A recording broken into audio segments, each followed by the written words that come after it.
উদয় অসম গোৰ্খা ছাত্ৰ সন্থা তিনিচুকীয়া আঞ্চলিক সমিতিৰ উদ্যোগত আয়োজন কৰা আজিৰ এই বিশেষ অভিনন্দন অনুষ্ঠানৰ সন্মানীয় সভাপতি, জিলা সমিতিৰ সন্মানীয় সাধাৰণ সম্পাদক, শিক্ষা সম্পাদক, উপসভাপতি প্ৰমুখে কৰি সমূহ নেতৃত্বসকল, আজিৰ এই সভাত উপস্থিত থকা গোৰ্খা ছাত্ৰ সন্থাৰ তিনিচুকীয়া জিলাৰ বিভিন্ন আঞ্চলিক সমিতিৰ নেতৃত্বসকল, দলীয় জাতীয় সমিতিৰ আঞ্চলিক সমিতিৰ নেতৃত্বসকল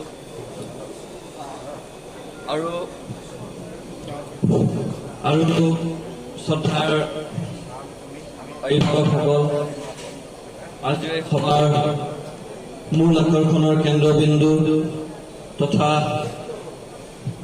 বিভিন্ন হাইস্কুল, হাই ছেকেণ্ডেৰী স্কুলৰ পৰা উত্তীৰ্ণ অহা ছাত্ৰ ছাত্ৰীসকল, ক্ষমাও বিচাৰিছোঁ আৰু যিখিনি কথাবোৰ ক'ম বুলি ভাবিছিলোঁ অথনি হয়তো কিছু কথাবোৰ পাহৰি গৈছোঁ, কিন্তু মই গজিনিও নহয় যে একেবাৰে পাহৰি যাম, আকৌ ঘূৰি সেই ট্ৰেকতে আহিবলৈ চেষ্টা কৰিম। আৰু এটা কথা দীৰ্ঘতাৰে ক'বলৈ পাৰিম, বা ময়ো এই ছাত্ৰ ছাত্ৰীসকলৰ বয়স পাৰ হৈ আহিছোঁ, গতিকে ছাত্ৰ ছাত্ৰীসকল নিশ্চয় ক'ৰবাত না ক'ৰবাত বৰ লাগি আছে, ক'ৰবাত না ক'ৰবাত আমনি লাগি আছে। আৰু পৃথিৱীখন এনেকৈ এখন পৃথিৱী, আৰু মই নিজেও ছাত্ৰ, আজিৰ পৰা কিছুদিন আগলৈকে ছাত্ৰ হৈ আছিলোঁ, মই এখন স্কুলত পঢ়াই আছোঁ। গতিকে কথাবোৰ এনেকুৱা ধৰণৰ, পৃথিৱীত মানুহবোৰে ব্লাড ডনেশ্যন কৰিবলৈ খুব টান পায়, তাৰপাছত লেকচাৰ শুনিবলৈ টান পায়। আৰু তাতকৈ ডাঙৰ কথাটো হৈছে যে আপোনালোকে যে আমাৰ কথাবোৰ শুনি আছে, অতি ধৈৰ্যধাৰে শুনি আছে, কোনোবা এনেকৈ শুনিবলৈ মনো নাই তথাপি শুনি আছে।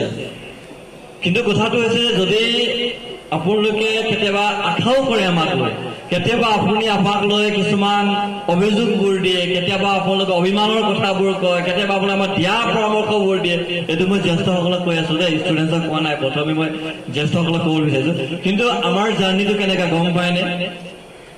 আজি মোৰ ঘৰ জাগোন, মই অসমৰ বিভিন্ন প্ৰান্তলৈ গৈ থাকোঁ, চবেই আমাক আমন্ত্ৰণ কৰি মাতে যে আহিব লাগে, সম্বোধন কৰিব লাগে, ছাত্ৰ ছাত্ৰীসকলক উদ্দেশ্য কৰি কথাবোৰ ক'ব লাগে, কেতিয়াবা গাঁও সমাজ অৰ্থনৈতিক সামাজিক দিশৰ কথাবোৰ ক'ব লাগে বুলি কয়, কেতিয়াবা নাৰী সুৰক্ষাৰ কথাবোৰ ক'বলৈ দিয়ে, কেতিয়াবা ছাত্ৰ ছাত্ৰী শৈক্ষিক সামাজিক সাংস্কৃতিক দিশৰ কথাবোৰ ক'বলৈ দিয়ে।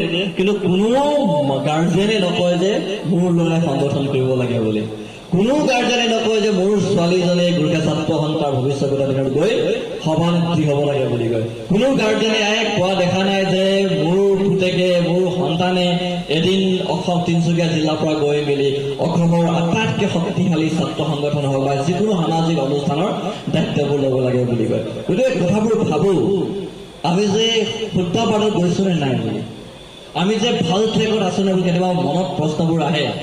কিয়নো মই শুনা নাইতো কেতিয়াবা মোৰ মাও কয়, যেতিয়া কোনোবাই মোৰ ভাইটিয়ে বাহিৰত চাকৰি কৰে, কেতিয়াবা মানুহে সুধে ৰাহুল চেত্ৰীয়ে কি কৰে বুলি, তেতিয়া মায়ে মোৰ ৰুমত থকা এই কি কয় এই লগবোৰ থাকে যে গামোচা লগাই দিয়ে লগবোৰ, এই লগবোৰ দেখায় মোৰ মায়ে, তেতিয়া মায়ে কয় ৰাহুল চেত্ৰীয়ে এইবোৰে কমনি কৰিছে বুলি কয়।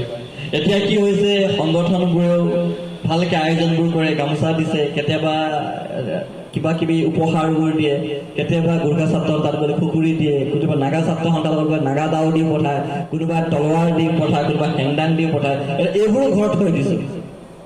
তাৰপিছত মই এতিয়া কি কয়, মানে দুটামান খুকুৰি পাইছে, 3টামান কিতাপ পাইছে, 4টামান হেংদাং পাইছে ৰাহুলে বুলি কয়।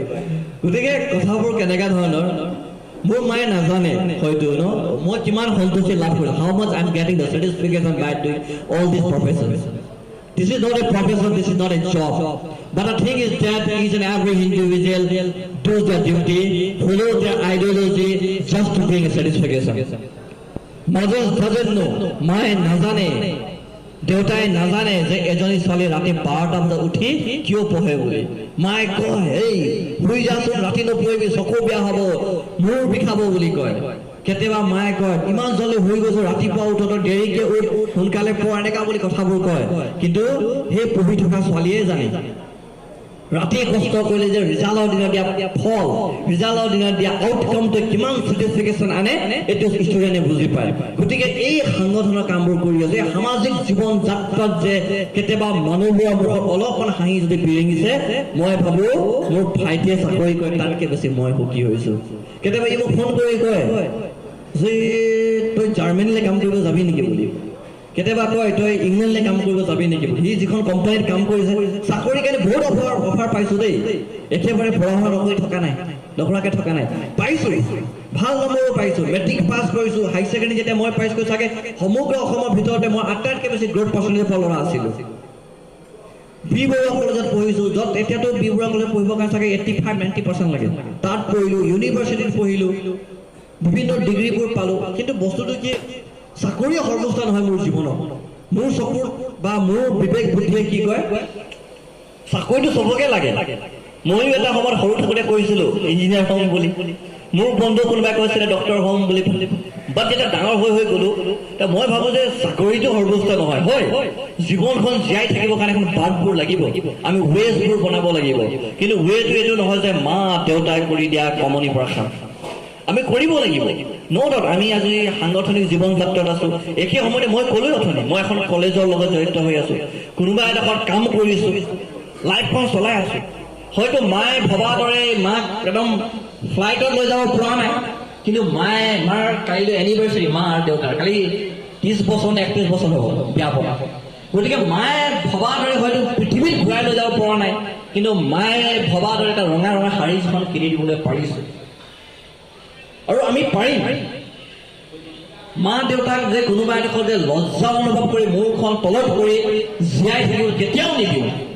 আৰু এই কথা বতৰাবোৰ মোক কিন্তু স্কুল কলেজৰ কিতাপ পত্ৰ শিকোৱা নাই, স্কুলে কেতিয়াও শিকোৱা নাই। স্কুলত কি শিকায়, স্কুলৰ কিতাপ পত্ৰ মইতো প্ৰাইভেটত পঢ়িছোঁ, স্কুল হাই ছেকেণ্ডেৰী প্ৰাইভেট, তাৰপাছত কলেজ পঢ়িলোঁ, ইউনিভাৰ্চিটি পঢ়িলোঁ। মই ভাবোঁ মেয়াৰ ডিগ্ৰী, মই সদায় কওঁ ডিগ্ৰী আমাক কেৱল